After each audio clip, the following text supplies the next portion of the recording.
We're live. I'm waiting to see it. All right. All right.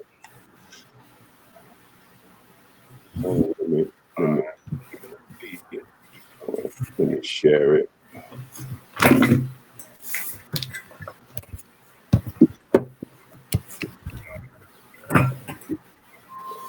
Share it.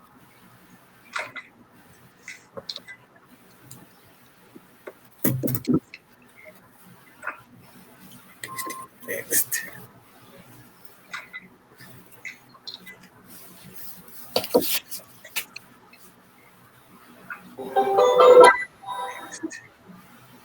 Where is my group at, man?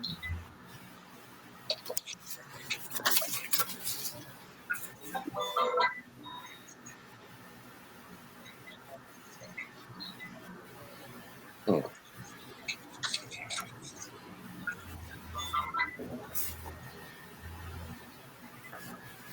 All right, let me start. I'm going to start the intro. Here we go. What kind of food do you eat? You say soul food?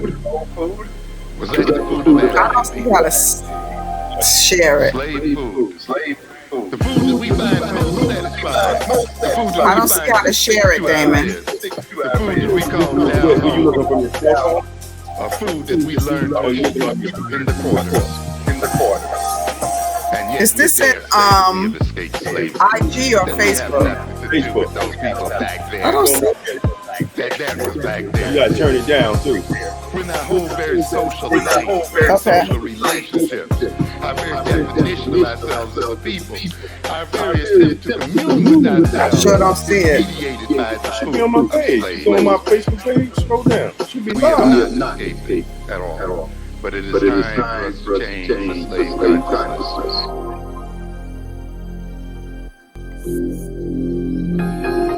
I just tagged you.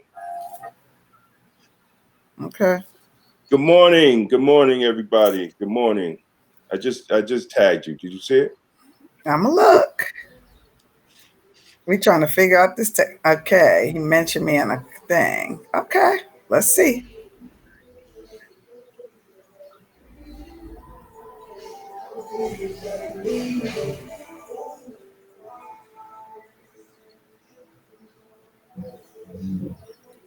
Do you see it? Yeah, I see it. Oh, all right. See what I'm gonna do with it.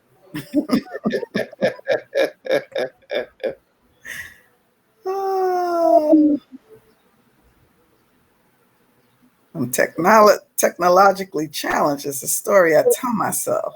Good morning, everybody. Welcome to Health and Wellness Saturdays, where we talk about health and wellness and how we survive each Saturday or each day in making ourselves healthy as possible, not just by what you eat, but what you take in mentally in your mind.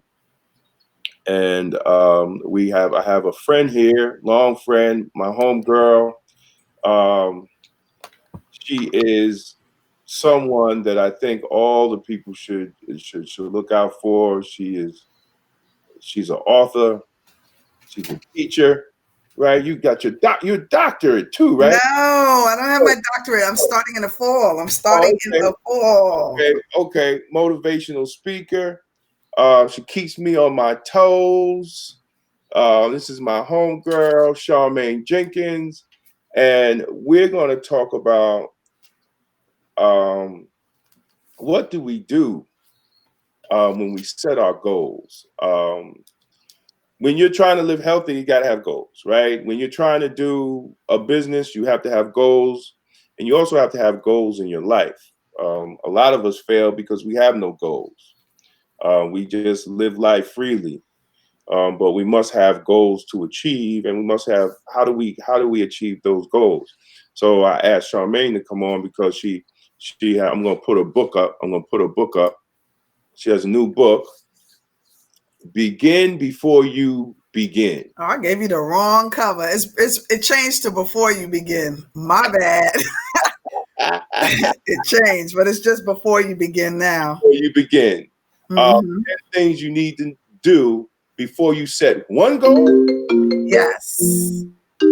Wow. So you got to do so before you even before you even say, you know what, I want to lose some weight or I want to start a business.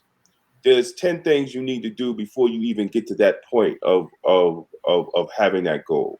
Let's talk about that, Sean. Yeah, that's my belief. Because you have to be clear on the place that you're setting your goals from.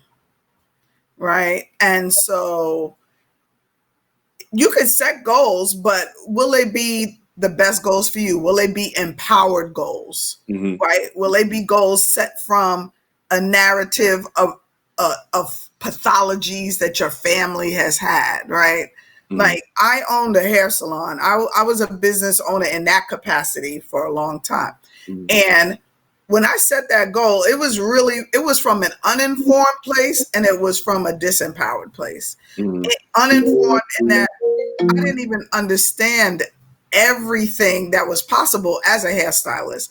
I learned stuff later on in life as people put me on and taught me about, but I thought if I owned a salon, I was doing something, right? But I ended up being a celebrity hairstylist. I ended up working on film and movies and having editorial covers and working in commercial and all that. Those weren't goals I set for myself because I wasn't even clear about what was possible, right? Possible in the industry and possible for me. Right. Hold on. You did all that and those wasn't your goals? No, it wasn't my goals. Other people saw things in me, put me on to different things, and I had enough sense to just roll with the opportunities. Okay. And I can't say I did that with everything in my life, even in hair, because I had some disempowering thoughts and I had some narratives that didn't support my growth in different areas. And so, a lot of my belief around setting goals is really steeped in understanding how you think. Mm-hmm. How you define yourself. I have people start with examining your thinking. My belief is where the mind goes, the behind follows. Mm-hmm. Mm-hmm. I say that all the time. People think they can act their way into thinking a certain way. And it's really not the truth, right? You really have to think certain ways and then it will propel you to do certain things. That's positive and negative. Right.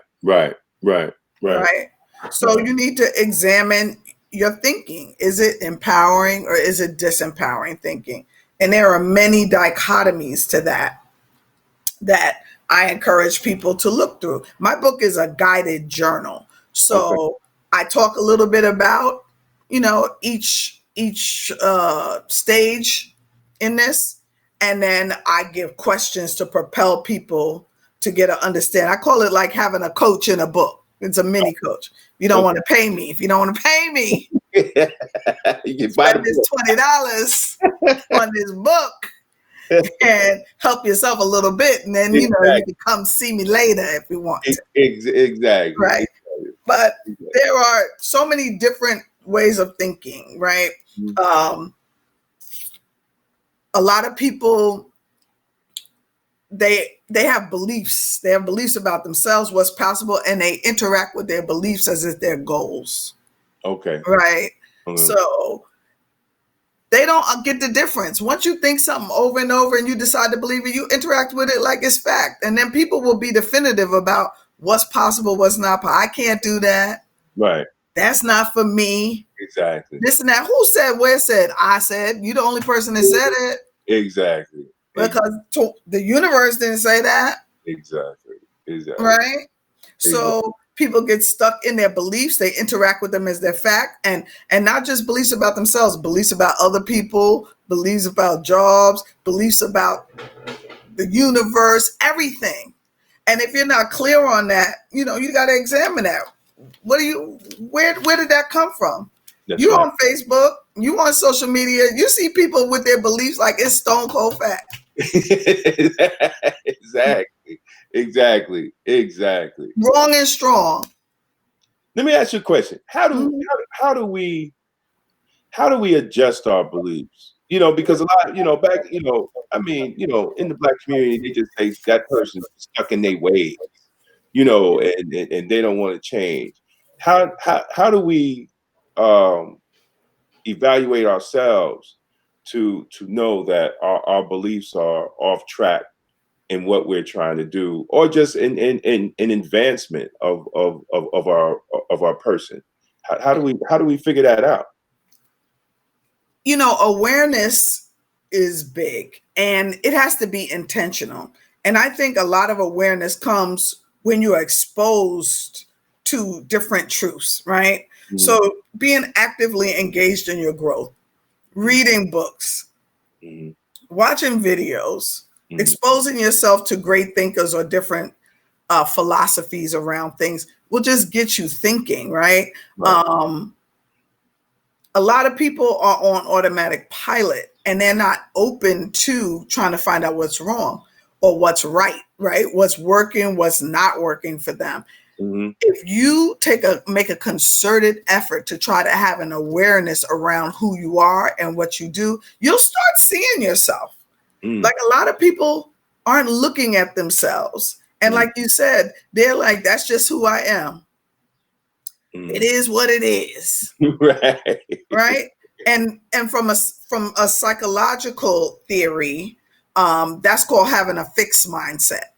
When people really feel like all the characteristics and their character is fixed, there's a set point for who they are and what they can achieve in certain areas. That's called a fixed mindset. So those kind of people have decided, basically, if there's something I do well, if things come natural to me, then that means I'm good at it. If something requires a little effort and tenacity and discomfort, then that's not a thing I'm good at or can do, right? And we all are like that in different areas. Some people have growth mindsets, and a growth mindset is basically says that, if I put my mind to it, if I learn what I need to learn, if I get the assistance I need to get, if I practice, if I stick to it, then I can change. Exactly. Different things can occur for me. Exactly. Right.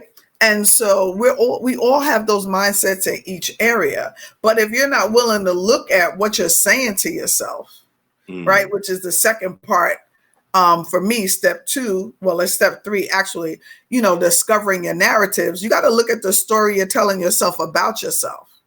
When you look at the story that you're telling yourself, what your narratives are, it'll give you a good idea about what kind of mindset you have, right? If you have a fixed mindset, if you have a growth mindset, if you have an abundance mindset, or if you have a scarcity mindset, right? If your mindset is rooted in fear of lack, and if you have a mindset rooted in fear of lack, then that's also an underlying message that you're lacking, right?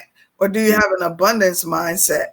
People with scarcity mindsets, those are the kind of people that never want to tell you their secrets about how they attained something or did something. They don't even want to tell you where they get their clothes. Exactly. Like, sure, nice.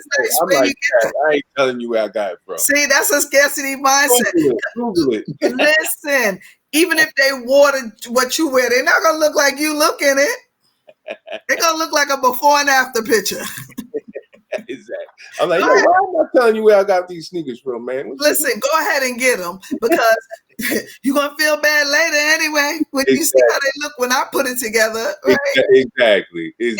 Like there's enough for everybody, and everybody is enough. So even if somebody duplicates whatever it is that you're doing, they're never going to be able to do it the same way. Exactly. You're absolutely right. So give up the facts. When I was a hairstylist, it used to kill me how people were running around trying to steal people's clients. Like, everybody has hair on this planet. And if they don't have hair, figure out some other grooming technique. You don't need everybody to be successful. Exactly. Like, that's a scarcity mindset, right? But if you're not willing to examine things like that, like, where are you with forgiveness? Are you somebody who just accept things and cope with things, or do you really figure out how to change it around? Are you open to possibilities, or are you constantly in a conversation about what's not possible? I have people in my life. I like to travel. I have people, I would say, I'm getting ready to go to wherever. I just right before all of this hit, I went to Bali, Singapore, and Thailand. And so I put it out there to folks, listen, I want to take this trip. I can't afford that. I didn't even tell you how much it was going to cost. Right. Scarcity mindsets. Right. Already figured out what's not possible. I can't do that. I can afford that. I can't. People who are rich figure out how to afford things. Mm-hmm. What's the strategy? Right. It's not even, I can't do it right now, but maybe next year. It's like, right? Scarcity mindset. But you don't really understand that until you start doing the work and digging. Why does your life look like that and my life looks like this? And we have comparable salaries, upbringings, everything's pretty much the same, but you live in La Vida Loca and I'm over here, singing Negro spirituals. Exactly. Yeah, I've noticed that at work. You got cats do no overtime, got everything. And you got dudes that work overtime out there, and they broke. You know what I'm saying? Like, what the hell? Like, what's going on here? They feel broke.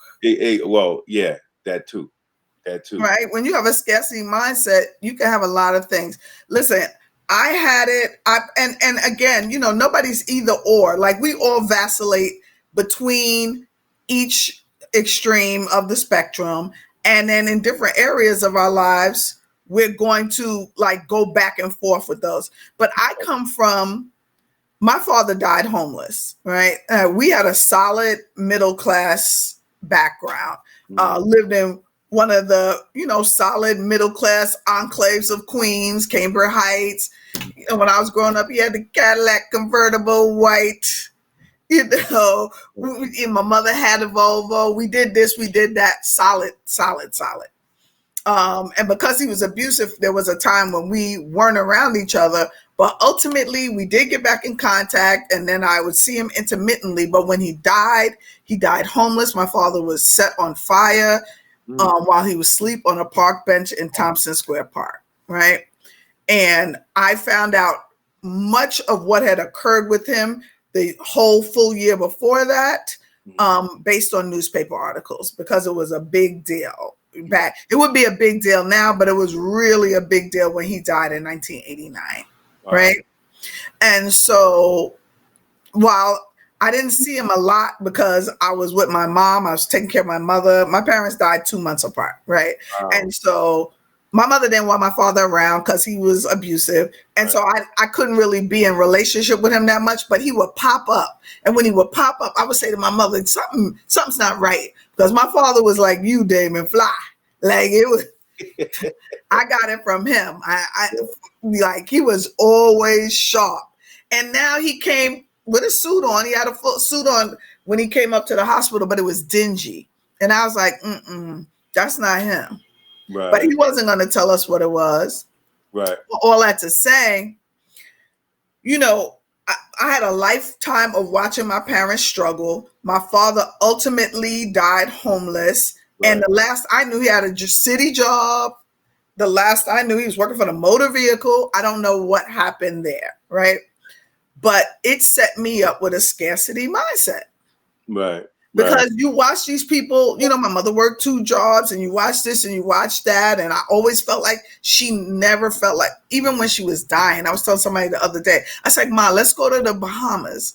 And me, you, and my daughter, who was like less than a year at that time, let's go to the Bahamas and have this one last trip, because we knew she was dying. Right. No sense spending good money on this when I can't really enjoy myself. You could use that money for something that, I'm like, Ma, like, man, like, right.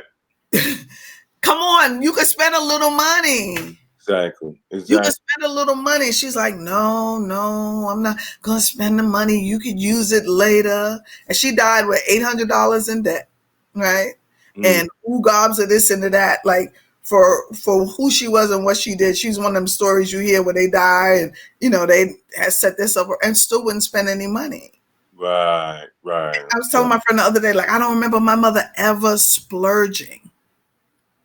Like, the Bahamas was it. She would go to the Alamo in Texas and stuff like that. Yeah, I've been to Alamo. Yo, when Listen, I saw the picture, she's like this. I've been to the Alamo. I've Listen, been but to that ain't your coup de grace. That's not the dream trip. Now I went out there. It was funny because we went out there for a conference, and we was driving around, and I'm looking out the window. I said, "Oh hell, that's the Alamo. Pull over." Right. It's just this little. It was so small. I was really shocked. I was like, "Wow, this is the Alamo." Okay, Right. But that wasn't your goal. You didn't. What are we gonna do for vacation this year? Let's go to the Alamo. Right. But that's where she was. So it affected me in my mindsets. It gave me a scarcity mindset. Money, such a worry about money and running out of money, right? Such a worry about being homeless. I watched my mother, essentially lose our house because she had to leave our father. I watched my father lose his housing, and become homeless. What's going to happen to me? So if I didn't start checking that stuff, and sometimes I got checked by other people, like, damn, Sharmayne, like, my friends would be like, when you gonna get off of, when do you know, if it's anybody, when you gonna get off of welfare though, for real, when you gonna get off of welfare? Because I'd be like, no, I can't spend no money on that, I can't do this, I'm not doing that, I can't. They're like, my God. One side of me was, buying designer bags for a couple of thousand a whop, and the other side was like, no, I can't spend that $50 on this, type of thing. And it really had to be examined, and I can't say, and it's a constant evaluation, right? It's not, none of this stuff is a one and done. Right. Because, even when I bought, at one time I owned 5 homes. And what I realized I was doing was trying to run from my father's story as opposed to running to creating a legacy for myself and my daughter. I was trying to not be something as opposed to become something. And it was a struggle maintaining it because it was fear-based. Right? So those are things you have to look at. Like, where are your decisions coming from? If you're setting a goal and it's fear-based, it's going to be hard to maintain it. It'll be hard to obtain it, but it's always harder to maintain than it is to obtain. And if you're trying to maintain something from a place of fear, you're not going to be able to do it. Right. And you can't do it in a healthy way, even if you do. Think of any relationship you tried to keep because you were scared of losing that person. Hello. Hello. That's right. A lot of us. That's a lot of us. That's right. Right. You weren't trying to hold on to it because of what it created and the love and this and that. You were just scared. What am I going to do if I lose them? What am I going to do if I lose their money? What am I going to do if I lose this help? How am I going to live alone? And you can't maintain something in fear-based. It doesn't even feel good after a while. It's too much of a struggle. Right. Absolutely. Right. Absolutely. Anything. Keeping a job. It's because you're scared not to have that job, because you're scared of what you'll have to do or if you'll be able to do or get something. I have a friend, 5 years of hating her job, of it wearing her down mentally, spiritually, physically. It started to have physical manifestation, but she was scared to leave the job. She was holding on and doing things out of fear. When they let her go, when they told her they was getting ready to let her go, at first she was scared. So what are you worried about? You didn't want to be there anyway. This is a blessing. Exactly. She was like, you're right. Exactly. Wait a minute. That last month, she wasn't doing. They said you're doing less. We gave you a warning to get better. She was no right. Tell you. Because she was released from that, and there was no more fear of what would become of her or how she'd be able to maintain herself or the possibilities if she didn't have that job. Right. Health changed immediately. I asked her recently, it's been a year later. I was like, were you getting any more checkups about that? She's like, everything is fine. Wow. The stress. Stress will kill you. The stress will kill you or kill parts of you. Exactly. I was, I got certified in health and wellness and also vegan and vegetarian. And one of the people I follow, Dr. Layla Africa, he was talking about how we don't understand that's what happens when we're under stress in our bodies. It's like it's an army. Like a body will send the army to fight the stress. Mm-hmm. But sickness and illness will come through the back door because our body's too busy fighting stress. Right. You know, and I tell my daughter also, because she's pregnant, stress, if you're stressed through your pregnancy, it will create illness in your child. Mm-hmm. Because of the hormones and how your body is reacting. It will take that energy that's you're supposed to be having to nurture your child inside you, is fighting that stress. Right. Iyanla Vanzant talks about the environment of the womb that kids are, I can't think of the word, but developed in, right? Like, what's the environment? What's the toxicity in your womb? Like, that becomes part of their DNA. Exactly. And this is, when we talk about, like we're in this time where we're talking about Black Lives Matter, but we also, and I haven't seen the real conversation about the stress of us being Black people and how we deal with police terrorism, how we deal with social terrorism, how we deal with business terrorism, and the stress that it has on us as parents and raising our children, and the stress it puts on children when they see all this stuff on social media and being Black. And stress is something that we do not talk about it as much. And I'm glad that you brought it up. I'm really glad. Yeah, it's important. Listen, Black people have lived a life of stress, and we kind of had decided that it's normal. Mm-hmm. And it's not normal. I'm a really silly person, and it aggravates some people because they want me to be miserable. Right. And in the coaching community, I used to have this guy, and I used to volunteer in this coaching organization, Momentum, a lot. Mm-hmm. And one of the guys that used to be there, used to get so aggravated with me, and I told him I'm in a commitment to be silly. Right. I'm in a commitment to be silly. I'm so thankful. I've been through so much. When I tell people my story, they're like, well, damn, right? Like, I had a tumultuous life, particularly through childhood, right? And I thank God for being able to laugh and have fun and separate the stuff. A lot of people define moments in their life as their life, right? Exactly. So I've had a lot of moments that sucked and sucked, but damn it, it's not my whole life. Exactly. And you move forward from it. And you move forward, or you learn something. I have a cousin who, she's always on her mother and what her mother did to her in her childhood, right? She's always, and he did this, and he did that, and she did that. We're 100 years old now, right? And so one day I gave a keynote for a citywide training for NYPD, New York City Police Department, and for their domestic violence conference.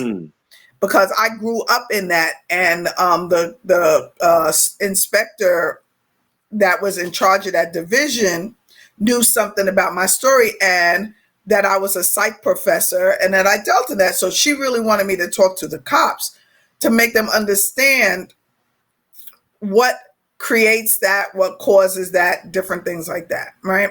And because cops oftentimes deal with domestic violence people as if they're not victims. Exactly. Right? And so she needed them to see the humanity and understand some of what creates the environment that you stay in. So all that to say, my cousin is brilliant. She's super smart, Ivy League. She went to a private prep school, and then she went Ivy League and this and that. And while I have my degrees, I feel like she has a certain command of the English language. So I asked her to look at my speech and give me feedback. Mm-hmm. And after she read it, she's looking at me and she said, I never knew any of this. Because I was telling in the speech, I talked about the abuse my mother went through, how my father kicked teeth out of her mouth, and how he kidnapped me twice. And I watched him throw her through glass doors, and how he abused me and this, that, and the other. And she said, I never knew that. I said, yeah, I know. because I didn't harp on it. When I wasn't in that environment, I didn't bring that environment with me. I wanted to have the moment that I was having. And that was even from young. She's bitching about her mother reading her diary. Right. And I've been hearing about this for 40 something years. And I'm living in a terroristic environment. And she never knew about it. Wow. I had one person that I would lament to about what was going on. One person. And then the rest of the time when I wasn't in that environment and I was in, why would I be at the party? Like, I didn't want to do that. That's wasting this good time. I got these few good hours. I'm going to hang out in these few good hours. Right? But there's a lot of people who they'll have a bad hour and then they'll tell you their whole day sucked. Right. No, you have one bad hour. Right. You might have a season in your life that's really, really tough and bad and stressful and it requires, a lot of resolve of you and it's painful. But if that doesn't have to be your whole life, and it probably isn't. Right. Absolutely. Right. But Black people have kind of like made stress is just part of our narrative, and it's just something that we go through, and we don't even realize how to compartmentalize things and how to deal with it and how to enact self-love. And I really think that a lot of it affects our mindsets. It affects our narratives. It affects how we assess our life. In my book, I'm like, give an honest assessment of the different areas of your life. Some people don't even look at their life in compartments. Just because your relationships are bad don't mean your life is bad. Just because your relationships are good doesn't mean your finances are. Like, look at each area of your life and give an honest assessment, and let's make decisions on where your efforts should go. Because maybe working on one area will actually improve 4 other areas of your life. Right. That's right. And that's, one of the things I say about goal setting. Some people set goals that really are not going to have a powerful effect on their life. Just so it can be something easy that you do. But if you honestly assess your life, you'll be like, why am I spending so much time over here when I need to be over there doing something over there? And that will actually make these areas better. Or am I doing this because I'm too scared? Have I made this a goal in this area because I'm too scared to deal with the goals in that area? So I can be busy but not fruitful. A lot of people find things to keep them busy, they're not fruitful. Now, you said being fruitful. Some people equate fruitful with money. Some people equate it with livelihood, spirituality. Can there be a balance? Balance is the key to life. Everything has to be balanced. Earlier before we came on, I told you anything taken to extreme becomes error. Exactly. Right. Exactly. So fruitfulness to me is productivity, right? They have this analogy. You can have movement, but make no progress, right? There are people who you sit in a rocking chair, you moving, you ain't going nowhere. So, but damn it. You getting it in, right? What? There are people who are doing so many things just so they can say that they're busy with their day. I can't, or to avoid things more than anything. I tell this story. My friend, we talk about having excuses that are sexy, right? And so years ago, I said I was going to write a book and I was going to do this and that. But I said, but I need a proper office to do it. I can't write if I'm not in a proper environment. And so I demoed the whole second floor of my house because the room was too small. And I do the work myself. I fancy myself Barbara. Oh, okay. Yeah, all right. So I demoed it and I built the whole thing over because I need this space to write. Busy but not fruitful. Right. And you know where I'm sitting right now? At my dining room table. You ain't even in the office. I ain't made the office yet. That was like 5 years ago. I'm actually, because I'm starting my doctorate, I was like, you need a space because my dining room's too close to my kitchen. And I get up and Every time I get bored and want to avoid something, I run in the kitchen. This melanin used to be only this big, now the melanin that big. So I was like, you got to go upstairs because you can't be so close to the kitchen. But it was an excuse, and I was busy. Oh, I was tearing, and it was impressive, but it wasn't getting me closer to the goals I really had, and it wasn't necessary. Right. And a lot of times we do stuff like that. Right. So we set goals. We set goals all the time, but are they the goals that are really going to propel us forward? Or are they the goals that are going to make us be able to have empty praise and pats on our back from other people's and ourselves? Is it keeping us from doing the hard work? Or is the goal too small because you have a disempowered way of thinking and you have a narrative about what's possible for you, or you carrying a pathology of your family with you so you don't even know what's possible? Right. I have students all the time. I taught at York for 15 years, psychology department. And when you dig into these children, you see that a lot of them aren't succeeding in school because nobody in their family did it. Like there's some that'll be like, nobody in my family, I'm gonna be the first one. And there's other ones that doubt the possibility that that's for them because nobody from where they come from has done this kind of thing.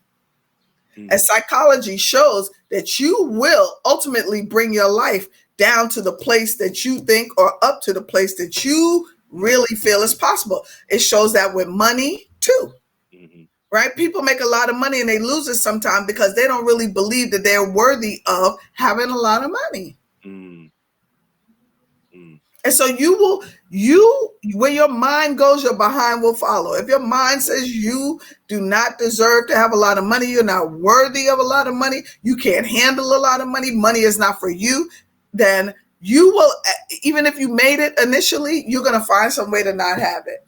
Even if you keep making it, you're going to trick it, give it away, put it in faulty investments, this and that. So you might keep making it, but you'll never have any.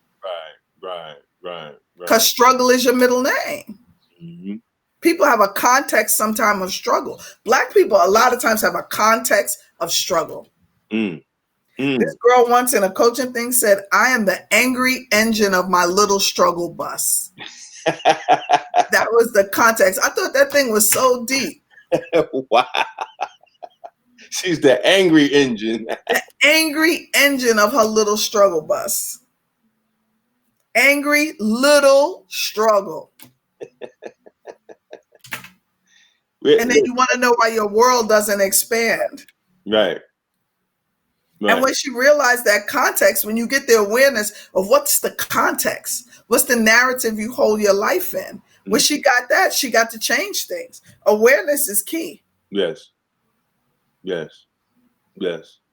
And we tell on ourselves all the time. You can look around and see what you think about yourself, your life, your environment, your people, your family, your possibilities. Our houses can tell so much about us. If you have a business, remember when you first get things and you're so proud of it and shiny, and then after a while, there's a hole in the wall.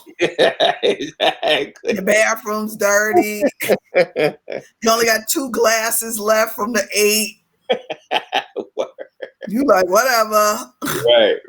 Right. Exactly. That'll tell you how much you care about certain things. That'll tell you where your life is. You're not taking pride in your life anymore. Is your life something to be proud of?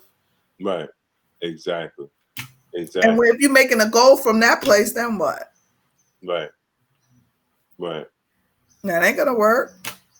If you're not taking responsibility, I talk about in the book, taking responsibility for your life. If you're blaming your life on outside forces, that takes away a lot of your power to change it. A lot of people do that. Oh, they do it all the time. A lot of people blame other people. They blame other people, the world. And I'm not saying, we Black, we know, right? In the last few weeks, a lot of other people have decided to know too, right? Right. But we know we're up against a lot of stuff. Right. And I submit that in the midst of that, we still have control of many things in our lives. Right. And one thing we have control of is how we respond to what's happening. That's right. And that's the biggest part. That's right. I use in I don't know what you want to call it, but not just in coaching, but in transformational work, they have a formula that I use all the time, like I invented it. E plus R equals O, and that's events plus responses equal outcome. Mm-hmm. And the only way your outcome changes, event is fixed. The event is what the event is. So if you want a different outcome, then you have to respond to it differently. Mm-hmm. Right? And you keep trying. You get to keep trying different responses until you get the different outcome. But to sit here and want the event to change, the racist white boss, the the money, your wife, whatever, looking for them to change your money. Exactly. And then you not change and then expect a different outcome is just so crazy to me. You have to stop making excuses, right? And do what you need to do and understand that excuses doesn't equal blame, right? A lot of people are looking to blame. I'm talking about the excuses we make. I'm not blame. This is not to burden you, but it's to make you realize what power you have in creating something different. Mm-hmm. With the awareness that there are situations and circumstances that are constantly working against you too in some spaces and places. Mm-hmm. And the response might be to leave that environment and find an environment where. Right. I wrote something on Facebook earlier this year where, I realized because my mother sent me out I was one of these children that desegregated the school district I went to. Right. That ultimately, as an adult, I created a life where I was surrounded by Black people. Right.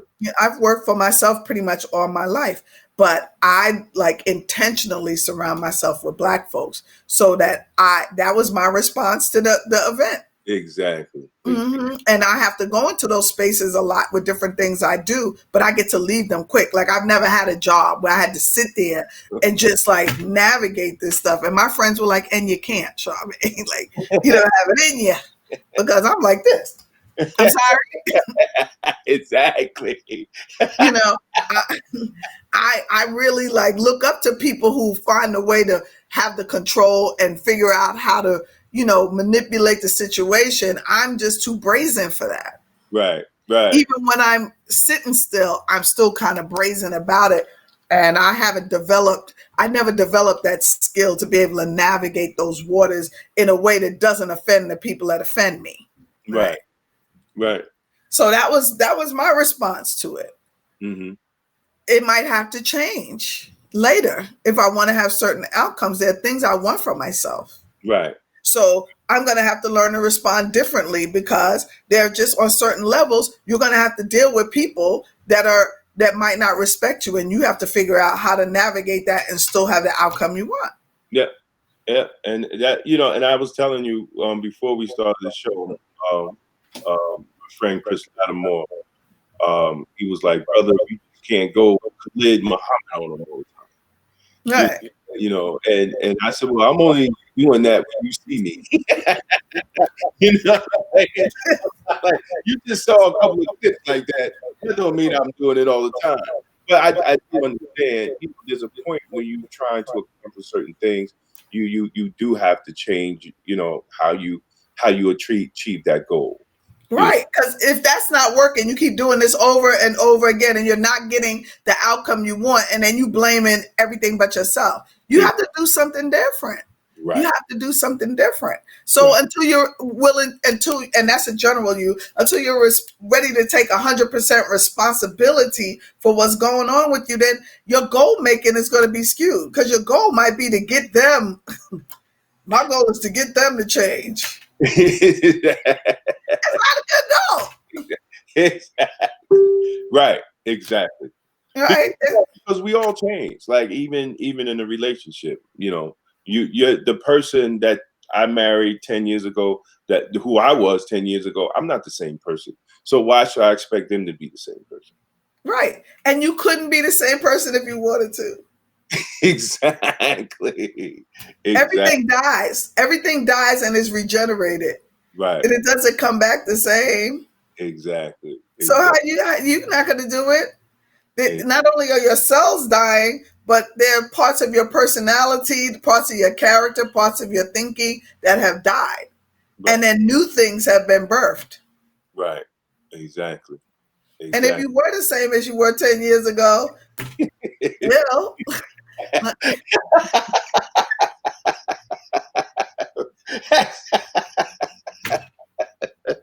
No, I could not be the same I was 10 years ago. I was a hot mess. Hot ass mess. We all are, you know.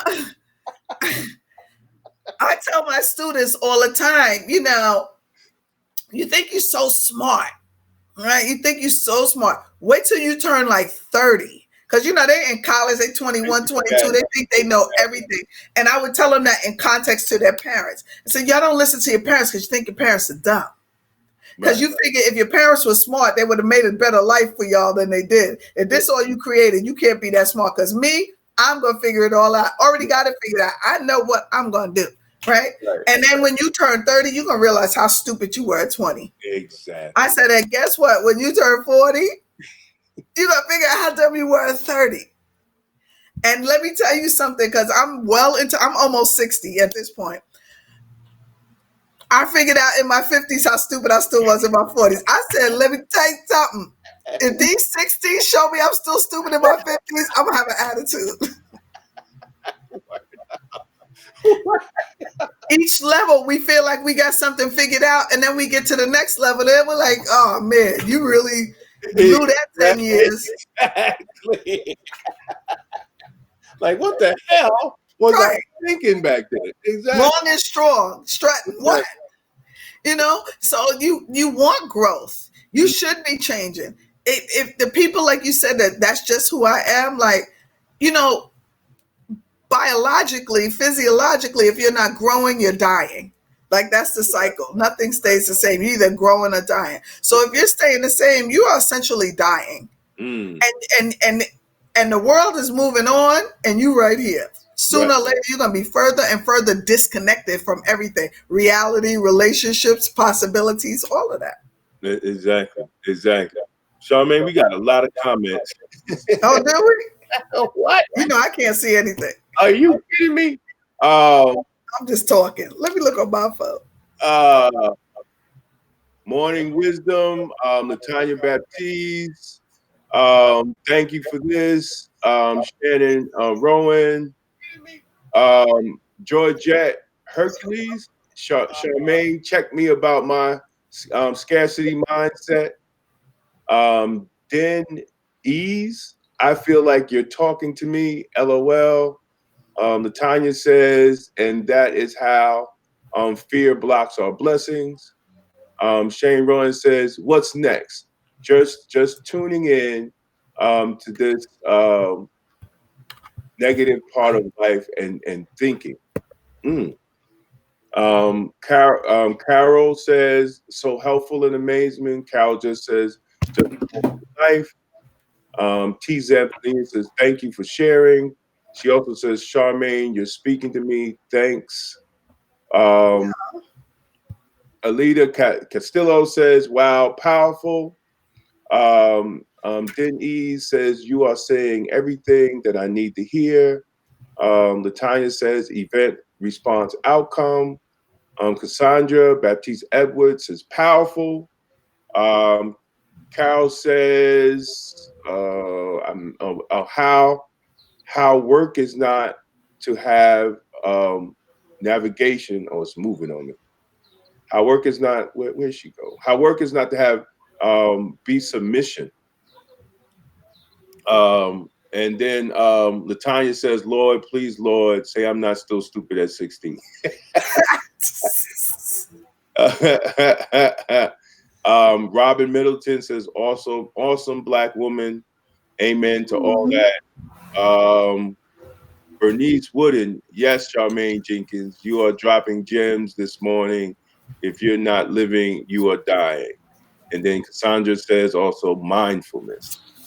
Yeah, thank you, everybody. I'm glad it's resonating. Get the book so you could do your work. Exactly. The work has to be done. Yes. Like we can't remain the same and expect our life to change. Right. And Right. it has to be purposeful change. Right. It has to be purposeful. So, to what you said, why all this stuff has to be done before you make a goal. Imagine really not taking the time to examine this. Even if we make like powerful goals for ourselves, imagine what's possible if we really, really do the work. Right. Right. Or if we have a goal and then we negate it and decide that we're not going to go for that goal, then there's work that tells you there's work to be done too, especially if it's a powerful, positive goal. Right. I'm starting my doctorate in the fall at 386 years old. I said I was going to do a doctorate 20 years ago, almost damn near 20 years ago. Right. And I remember studying for it to take entrance exams. And I went up to Columbia to talk to them. And the lady looked at my transcripts from grad school. And she said, your grades aren't competitive enough for Columbia. And what I heard, and she said, do another master's here, and then that'll set you up to getting a doctorate program. And what I heard was, you're not enough. Mm. And that thing, I took on that. That became, I was lacking. I didn't have what it took. I was good enough for this level, but I wasn't going to be good enough for that level. And I never tried to apply again. Right. Right. And I also realized at some point I was doing it for my own personal edification because I was trying to prove I wasn't dumb to myself and the world. I wasn't doing it for the greater good. I just needed proof that I could be more in the world than a hairstylist. Right. That's why I did undergrad and grad school while I was doing hair. And I did grad school because one of my clients was like, Sharmayne, I'm in school now doing my MBA. You should think about doing that. Like, you're a smart girl. You should go to school. And I was like, I'll give it a shot. Applied to one school. I was like, if I'm supposed to go to graduate school, then I'm going to try this one school and we'll see. Right. Because it wasn't a vision I had for myself. Like I was saying earlier, I didn't see things for myself that other people saw because I had a narrative that was small and it was myopic. And other people saw things for me and they said, Sharmayne. And I was like, okay, let me give it a shot. Right. Right. When I got out of grad school, one of my mentors in undergrad, he said, you need to teach. Black kids need to see you. That's right. They've never seen, I had an MBA at that point. They've never seen a black MBA. I don't have my earrings in now, but I got 15 holes in my ears. I used to have my tongue pierced, all of that, right? And he was like, and they need to see this. Like, they need to see that you don't have to be a cornball, like, to achieve certain things. But teaching to me seems so far-fetched. Like, me, teach, college, I'm a hairstylist who got a couple of degrees. Right. So I ruled it out, but I kept taking classes up there and I kept critiquing the instructors. And then, I really feel like it was divine. One of the people that she was the discipline coordinator there was like, you ever think about teaching? And I was like, I thought about it, but she's like, you want to teach a course and give it a shot? I never even applied. I would have never applied because I never thought the narrative I had about myself didn't support me being an educator, and especially not an educator on a collegiate level. And when I was in there, I used to be in there like, WTF.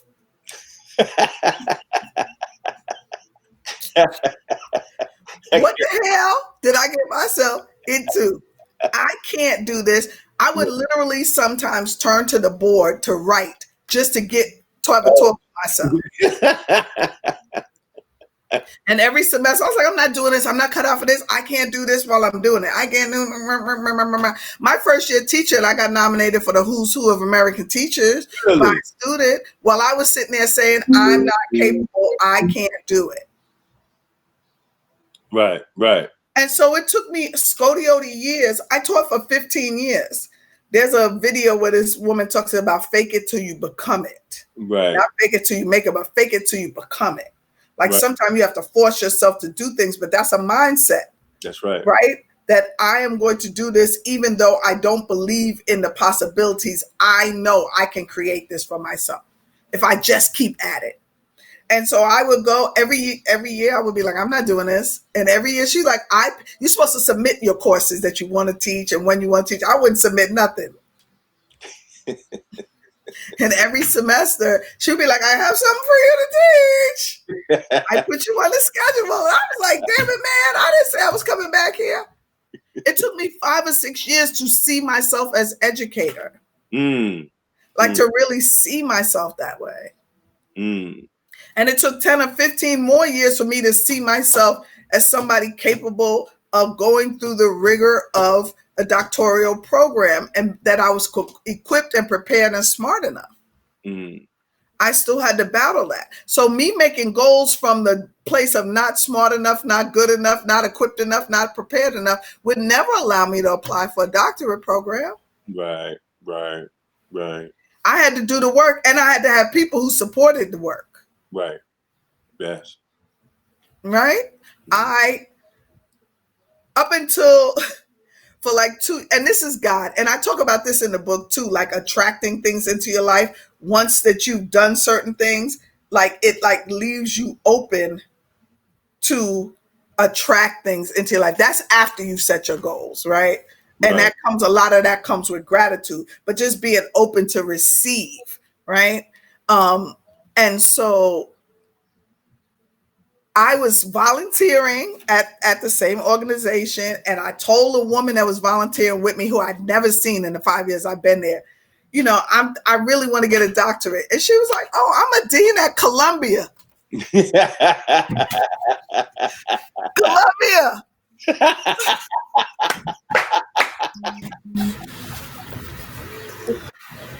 That's what's up. Yo, crazy, right? I'm a dean at Columbia. She's Black woman. Dina, she has left there. Now she's a dean at CUNY Law School. She's like, I'll help you. Because I was in a different space. Still scared.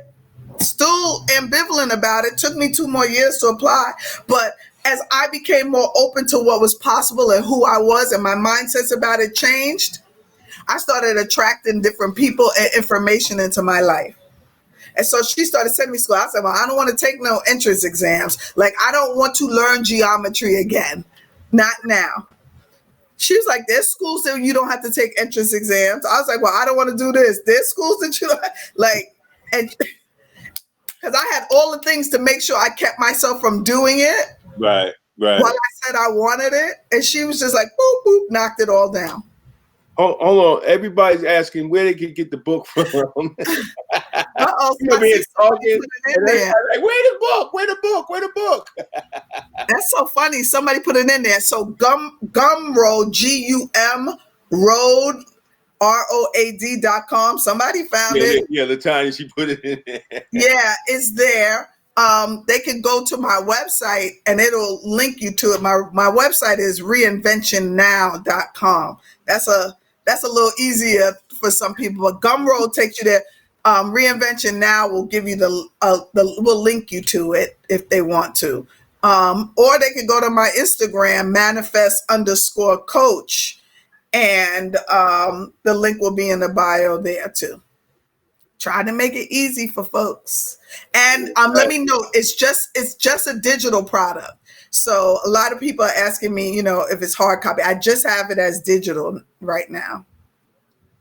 So I don't want anybody, like, wait a minute. I wanted the hard copy. It's not available it's just digital. You can download it and print it, but it can go to your Kindle or whatever other app you want. Let me see about it. And it's really, it's little nuggets about the different things I'm talking about, examining your thinking, taking an honest assessment of yourself, learning what's the story you tell yourself about yourself, learning to speak life to yourself. Life and death is in the power of the tongue. So I talk about affirmations. You have to affirm yourself, affirm your conditions, affirm your possibilities, and taking responsibility. Also determining your purpose, which we haven't talked about. A lot of people don't know what their purpose is, and it doesn't have to be a big grand thing, but you want to have a deeper understanding about yourself that way. And a big thing too, I cover in it, our feelings, understanding that goals should really be set based on how you want your life to feel. People are set a lot of their goals on how they want their life to look, but not how they want their life to feel. And sometimes they're directly opposed to each other. So you might think that you should have a big house and a fancy car, but you really want your life to feel light and free and Exactly. and leave space for spontaneity and this and that. But since you set a goal for what you think you're supposed to have, your life's supposed to look like, now you're bogged down with this mortgage, and you got 4 bathrooms that got to be cleaned and all of this stuff, and you spend your weekends on that, and you spend your money on the maintenance because like it's easier to obtain than it is to maintain. Now you got all these bills and stuff, and so now you can't travel and have fun and do all of this. You're sitting in your house begging people to come visit because that's the only place you can go because you don't have the money. Right. Exactly. Right. Exactly. Cats buying Maseratis, right? I don't need a vacation. I like game night. Right, because they got a Maserati out in the driveway that costs $400 for an oil change. Right. Crazy. Because you floss and jig on the cover of Fortune, but your life doesn't feel good. That's why so many people have attained so many things and their life feels empty and they're miserable because they didn't take into account the feeling they wanted for their life. Exactly. I live largely under my means. I have a girlfriend who is constantly telling me, I live in St. Albans, Queens. I bought this house in 1989, I think it is. I keep it cute. You can see a little bit, it ain't falling apart. I try to keep it cute. But, a lot of my friends were like, based on your income, blah, blah, blah, blah, blah. Like, why don't you move? Because I'm hearing the firecrackers go off all damn night. Right. I'm surprised nobody's music blared in the background. But listen, and I have a 2 family. I told you earlier, my mortgage is almost paid off. It's not high. I have my tenants. I keep it lovely. I call it ghetto heaven, my mansion in the ghetto. If you try to log into my internet, it comes up ghetto heaven. That's what I named it. Right? But I have a life I want to live. And if I would have went and done this very same friend who kept telling me, you should do this. She's bought 5,000 square foot homes and lost them. She's done this. She's done that. Amazing. She doesn't have the same experiences I have in terms of travel and all the different things I like to do because she wanted to be floss. Right. I don't need 5,000 square feet of house. I don't use the half a house I have now. Exactly. Right. Exactly. Right. The kitchen sees me a lot. The kitchen, the dining room is where I work until I make this office and my bedroom. I don't really use my living room or the other bedrooms and all of that. So why would I buy all this big house so everybody could see that I made it? Right. But my life feels pretty much like I want it to feel. I have freedom. I don't have certain stresses. I get to go when I want to go, travel when I want to travel. Sometimes, even working for myself, I work kind of how I want to work. When I think about getting a job and letting them take care of a lot of the things myself, and I'm like, I don't know if that's what I want my life to feel like the commitment that it has to do and the juggling and the office politics. And so sometimes, even if my money is not what it used to be or could be or this or that at times, because sometimes I made hundreds and hundreds and hundreds of thousands of dollars, and sometimes I made $5.86. But it feels good to be able to craft it the way I want. So that's one of the things I need people to look at. That's more important when you're setting your goal. Your goals may change if you really look at what you want your life to feel like. Right? I see somebody wrote reinventionnow.com. Yeah, that's what you heard. Also, people posted the site in the group. Teamwork make the dream work. I love it. Thank you. But, and also I have decide what you want first. Like, what do you really want, right? Mm-hmm. Not what you think you should want, not what other people tell you want. Right. And it'll, not what your forefathers wanted. A lot of people are living their lives based on what their parents and their grandparents told them they should want for them. Many years after my mother died, I realized I was living for my mother. I needed people to tell me your mother would be so proud. Mm-hmm. And so when I did everything that I thought would have made my mother proud, I had a lot of years where I was stagnant because I didn't know what Sharmayne wanted.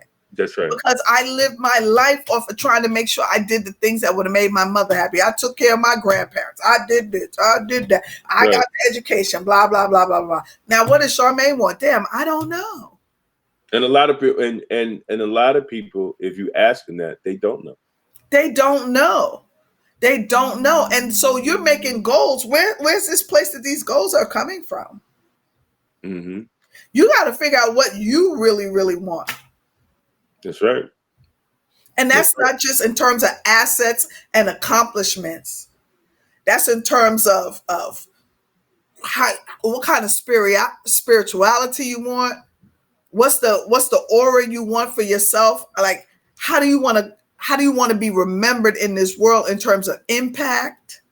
Mm-hmm. How do you want to feel? What do you want from other people? What do you want to give to other people, right? It's not just like assets. I want a car, I want a house, but I want to feel love. I want to be love. Right. Right. I want to be courageous. I want to make some impact in my community or something like that. But what do you want? That's right. I'm a Christian. I know you're a Muslim. But I'm a Christian. Listen, that was half of our fights when we first met about your opinion around that. Exactly. That's why I'm not your friend. But I'm a Christian, and there was a lot of times that when I was new in my church in particular, that I started trying to conform to being what they said was a good Christian. Mm-hmm. Right? Not what I learned to be a good Christian. And a lot of people look a certain way, but they're not. Their being is not really that. Exactly. Right? And so I was getting so corny for me. I remember I was dating a guy in the church and I had a toe ring on, and I've always been kind of dirty backpack Afrocentric. I call myself a designer girl in a dirty backpack world. Like, I like David Yurman, and I like, I like activism and being in those spaces, but I'm very shiny in those spaces. Very shiny. But I had on a toe ring, and they came back to him. She's wearing earrings on her feet because they didn't know what a toe ring was. And they would earrings on her feet. You have an earring on your toe? I said, it's called a toe ring. If y'all went outside the church sometime, you might figure out what else is going on outside, right? The way I dress, I started trying to change the way I dress. I like a good fitted outfit. Uh-huh. It is what it is. And I got to, I'm packing. That became a problem. This became a problem. I have friends who never liked natural things. I've been natural for forever. I had a Caesar in 1980 something, right? And people were like, "Did you get cancer?" Because they couldn't understand why I cut my hair off, right? But now, when I didn't know what I wanted, right, and I didn't know what my mother wanted, I started listening to all these other people. Right. And somewhere in my mid-40s or something like that, I looked up and I was like, damn, I don't know who I am. Like, I become everything that everybody else, I was taking a piece from here and a piece from there. I had the straight hair, and I might do it sometime, but typically I didn't have it. I had straight hair. I was wearing corny outfits. I took my tongue ring out, and I was making everybody else happy but me, because I didn't know what I wanted. I didn't know what I wanted for myself. Absolutely. So you have to figure out, what do you want, right? Not what do you think you're supposed to want. And then you got to craft your vision. It shouldn't be a hodgepodge, right? Like, what should your life look like? If you took a description of your life, it should kind of come together. It should have a cohesiveness to it, right? You can't want to be a mountain, live in a log cabin, and just live off the fat of the land. And I want to have a Maserati in the townhouse in the city. Or if you are that, how do you work those both? Right. Like, how do you say you're going to not affect the carbon footprint, and I'm going to try to live this way? And then the other side of you says, I want a 5,000 square foot house in the Hamptons. Like, it's not going to work. And if that is, you got to figure out how to make that work. So is your 5,000 square foot house going to have a wind, mill, this, or is you doing the solar panel, or you have to figure it all out. Cause then you end up like this disconnected little, like you're trolling yourself. Mm-hmm. T. San Bernardino says, when your next speaking engagement, I need to bring my hard-headed daughter. You created that hard-headed daughter. Look at that. What I do, and I'm going to launch again this year. Somebody asked me to make the journal for teenagers. And I'm looking into doing that too. Yeah. We still waiting for the monthly article for Black Westchester Magazine. No, you still waiting for it. I told you I wasn't doing that. No, sir. Come on, put something in the paper. Listen, inspire Black folks.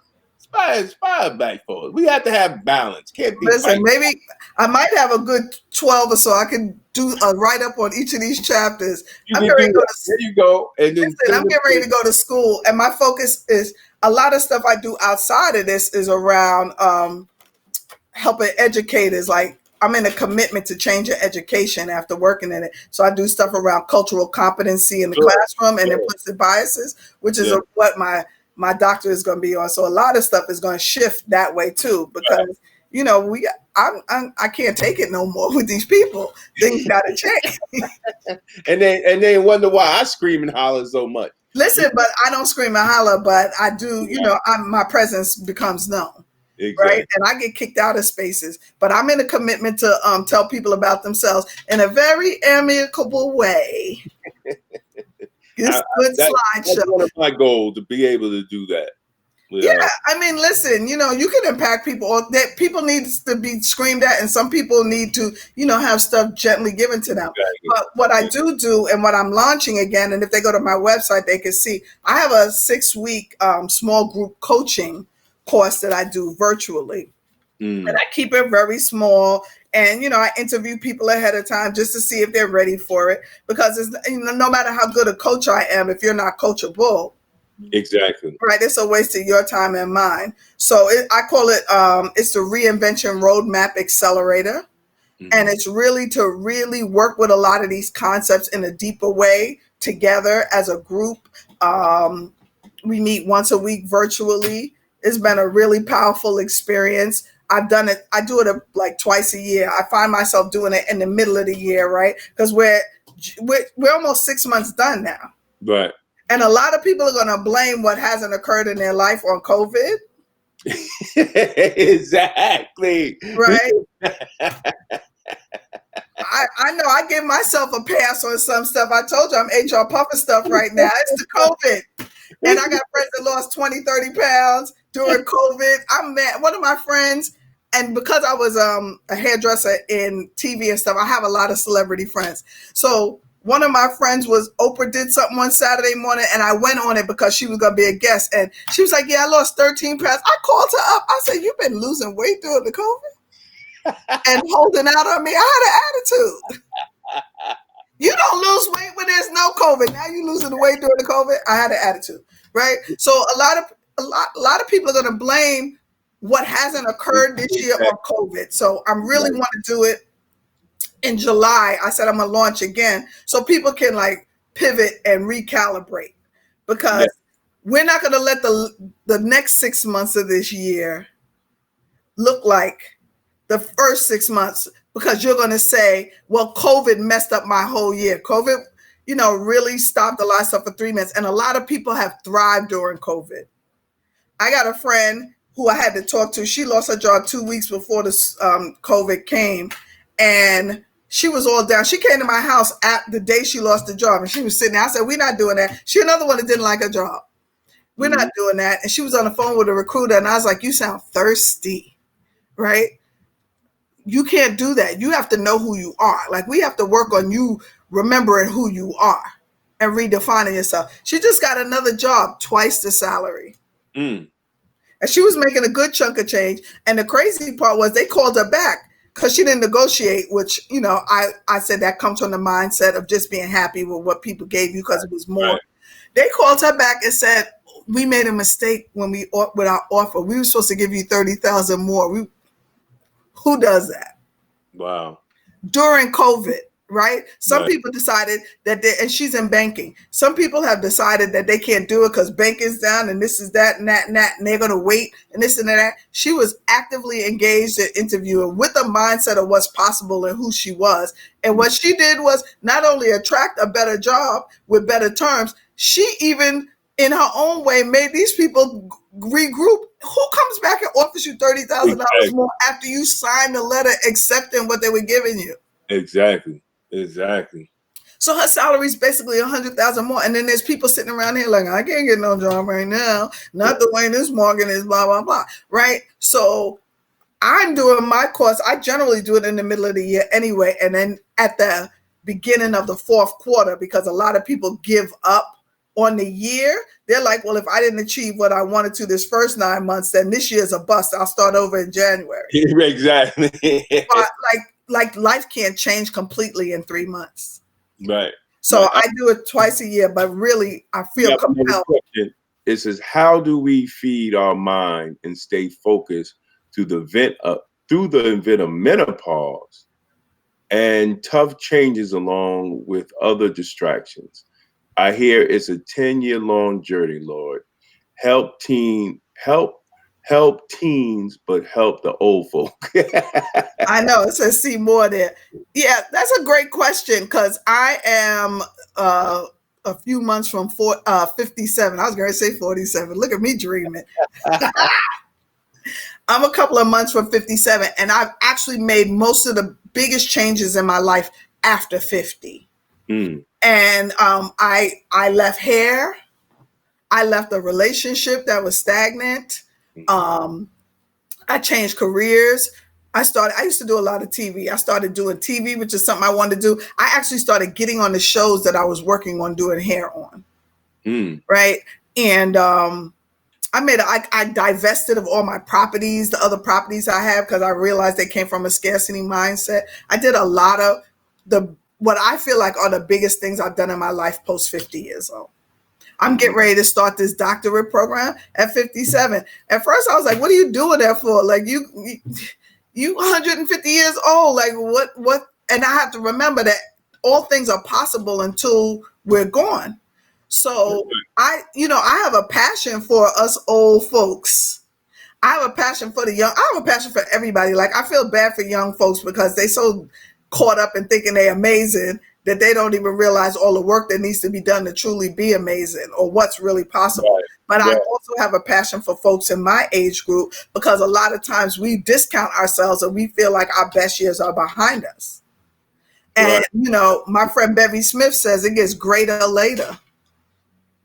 And menopause is real. A lot of people don't realize that, from everything from weight to how you think and all of that. But it also, and this is something that you can speak to too, Mr. God is in your vegetables, man. A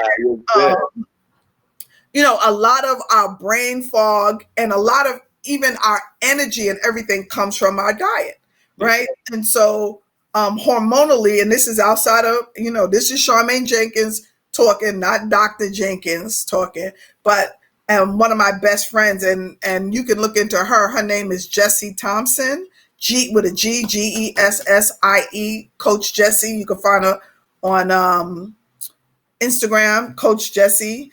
She has a whole program around diet. And she started off helping women eliminate fibroids and all kind of anti-inflammatory diseases. And now everything she does. So I've learned way too much because I'm her flunky a lot of times. I would go with her on her book stuff, and she's one of my best friends, and I support her because she's a big support to me. So I've learned way too much about nutrition and diet and balance and hormones and what do you call it? You tell me the levels, alkaline levels. And, exactly. And how that affects your thinking as well as your weight and your strength. So I think it's a combination, right, of being careful with our consumption, because when you're overweight and you have high blood pressure, this, that, and the other thing, and I don't claim to be optimal weight right now, but I do. You can feel the difference. and my balance, like I'm gonna juice when we finish, and then later I'm probably gonna make a sandwich, right? I stopped eating candy, but before I could juice and have a Snickers bar right after. Like that's what my life looks like. My friend says I work out real hard 6 months out the year. I keep some guns and I keep a little fun, you know. But I'm aware that balance is the key to life, and that you are what you eat. And that's in terms of food, that's in terms of what you ingest in your mind, that's in terms of what you hold in your heart. Everything that you ingest is going to create the output, right? Mm-hmm. Whatever you put in creates output. So in terms of, specifically to the menopause and the changes, understanding your hormone levels. This is an awareness conversation too. Mm-hmm. Understanding your hormonal levels, and then finding out whatever you need to do, whether it's diet or hormone treatments or whatever.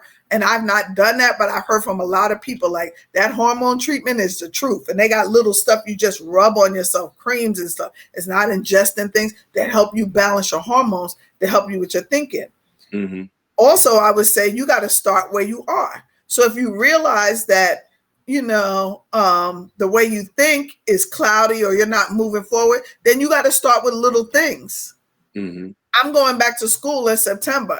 I'm in a commitment starting July that I'm going to start reading journals, articles, because I haven't read them in years. And I don't like reading for a long time like that. I read 15 minutes, I go in the kitchen. I read 15 minutes, I look at my phone. I read 15 minutes. So now I have to start training myself to be focused in that way, to start interpreting the APA languaging again. And I don't want to start when school starts. Right. Because I know that I don't have the focus and the discipline. And even, my vocabulary has become quite casual. And so I'm taking baby steps. We can change where we are, and we have to, have grace. We have to have grace with ourselves around the change. Take a little bit, spend 15 minutes focusing on what you want to focus on. Take 5.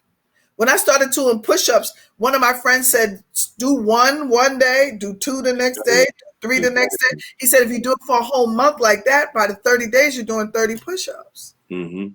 Now, if I'd have tried to get out there and do 30 and be like, oh, shoot, I can't do this, forget it. Exactly. Or gave up or beat up myself, then I would never make the incremental change. So I say to that, to that question about the hormone and the journey, A, be kind to yourself, but B, be stern with yourself and hold yourself accountable in that. You do what you can do, and then you push a little further, and then you stay consistent, number 1.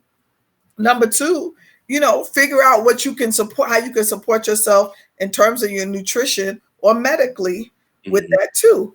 And number 3, like, we just have to make sure that the story that we tell ourselves as we get older, this goes back to narratives. Our narratives change all the time, and we have to have an awareness around what we're saying to ourselves about ourselves. Right. And nothing in this book is a one and done type of thing. Mm-hmm. Which, might be one of the benefits of it being a digital product, is you can print it out again at another time, and you don't have all that stuff you wrote in it unless you write in a separate notebook to it. You try to revisit something. Sometimes you read a book and you see the highlighting you did, and then when you read it again, you're like, that's not even important to me, or I missed this important point over here. Exactly. Well, we said we was going to be on for an hour. We was on for an hour and a half. And I thank you. Thank you for coming on. And I think everybody enjoyed it. A lot of comments, a lot of response to what you're saying. And, you're welcome to come back on anytime. Thank you, David. Everybody's saying thank you. Everybody's saying brilliant. They already posted how to get in touch. You can how my website get in touch with you. If they want to look into reinventionnow.com. I've been playing with my website for a minute. Look at Damon, you found something with the real title. Look at you. You went to my Instagram. Thank you. My website tells a little bit about the Reinvention Roadmap Accelerator if anybody's interested in that.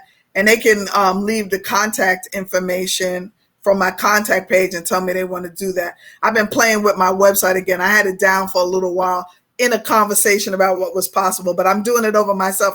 It ain't the best, but it's good enough. Perfectionism is not my goal anymore. Praise the Lord. And so they could go to the website, Reinvention Now, and then the link to the book is there. And also they can learn about the program that I'm going to launch next month. And they can go to my Instagram, manifest_coach. My Facebook page is manifest.coach.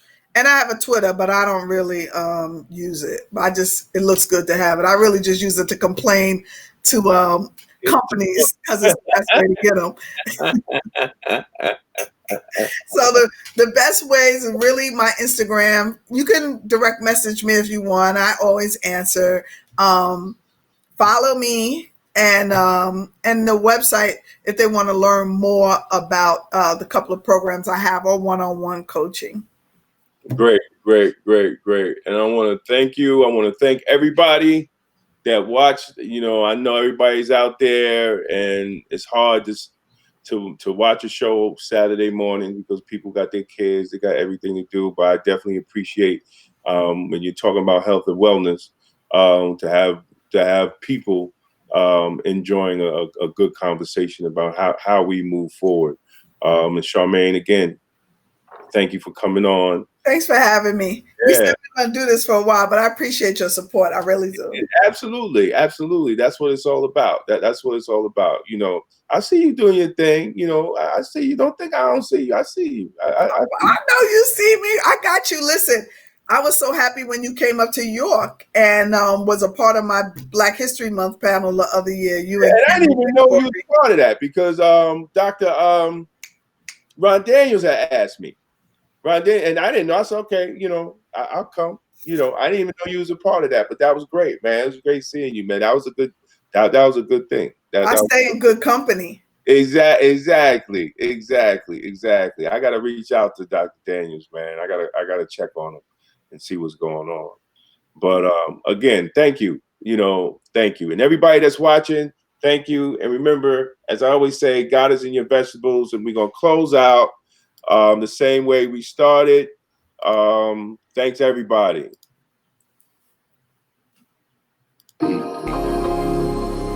You say soul food?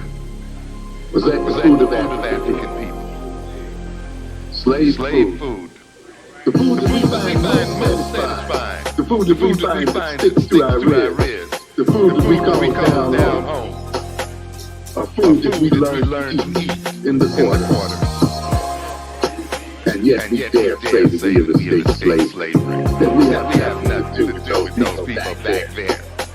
That back there. When our whole very social life and social relationships, our very definition of ourselves as a people, our very attempt to commune with ourselves is mediated by the food of slaves. We have not escaped it at all. But it is time for us to change the slave consciousness.